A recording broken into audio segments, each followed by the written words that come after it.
মুসলিম ল্যান্ডে অমুসলিম সংখ্যালঘুদের অধিকার। আরবিটা বলবো না, শুধু বাংলা হাদিস দুটা বলি। দেশ মুসলিম, এখানে যদি সংখ্যালঘু অন্য ধর্মের হিন্দু থাকে, বৌদ্ধ থাকে, তাদের রাইটের ব্যাপারে দেখেন ইসলাম কতটা ভয়ঙ্কর হুঁশিয়ারি দিয়েছে। আল্লাহ রাসূল সাল্লাল্লাহু আলাইহি ওয়াসাল্লাম বলেন, হাদিসটা সহিহ, যে কেউ যদি কোনো সংখ্যালঘুর উপর অত্যাচার করে, তার উপর জুলুম করে, সে যেটার প্রাপ্য এটা থেকে যদি কেউ বঞ্চিত করে, তাহলে কিয়ামতের ময়দানে আমি রাসূল সাল্লাল্লাহু আলাইহি ওয়াসাল্লাম তার পক্ষে, ওই মুসলিমের বিপক্ষে বাদী হয়ে আল্লাহর কোর্টে দাঁড়াবো। সুবহানাল্লাহ পড়তে বললেন না? আপনি নামাজ পড়তে পড়তে কপালে দাগ ফেলাই দিয়েছেন, দাড়ি রাখতে রাখতে এত লম্বা জুব্বা, এরপরে হিন্দুদের বাড়ি দখল করতেছেন আর বলতেছেন আপনি বড় হাজী সাহেব। আল্লাহ রাসূল সাল্লাল্লাহু আলাইহি ওয়াসাল্লাম বলেন কিয়ামতের দিন আল্লাহ রাসূল ওই হিন্দুর পক্ষে থাকবে, আপনার বিপক্ষে। কথাটার ওজন খেয়াল করেন। বাংলাদেশে কিন্তু এরকম হয়, ক্ষমতার দাপটে হিন্দুদের বাড়ি দখল করে, জমি দখল করে, সংখ্যালঘুদের উপর অত্যাচার করে। হ্যাঁ, আছে না এরকম? আল্লাহ রাসূল সাল্লাল্লাহু আলাইহি ওয়াসাল্লাম বলেছেন তুমি মুসলিম হও, তুমি হাজী হও, তুমি যেটা হও, তোমার বিপক্ষে থাকবে আমার অবস্থান কিয়ামতের দিন।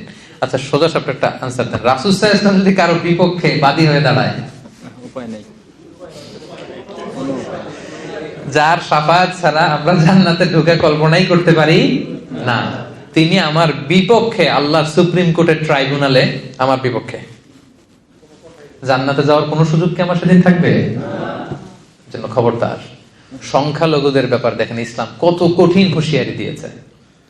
আমার হিন্দু ভাইরা, এই আলোচনা যদি কেউ আপনারা শুনেন, এটা যখন ইউটিউবে যাবে, রাসূল সাল্লাল্লাহু আলাইহি ওয়াসাল্লাম বলেছেন আপনাদের পক্ষে, সে 1400 বছর আগে আপনাদের পক্ষে, আপনাদের রাইটস এর জন্য, আপনাদের অধিকারের জন্য রাসূল সাল্লাল্লাহু আলাইহি ওয়াসাল্লাম লড়াই করেছেন।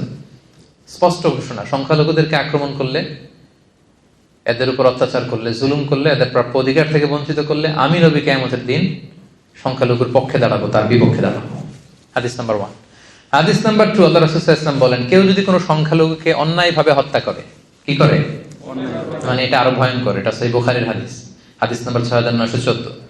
সংখ্যালঘুকে যদি অন্যায়ভাবে কেউ হত্যা করে, আল্লাহ রাসূল সাল্লাল্লাহু আলাইহি ওয়াসাল্লাম বললেন কিয়ামতের দিন সে জান্নাতে তো যাবেই না, জান্নাতের ঘ্রাণও পাবে না।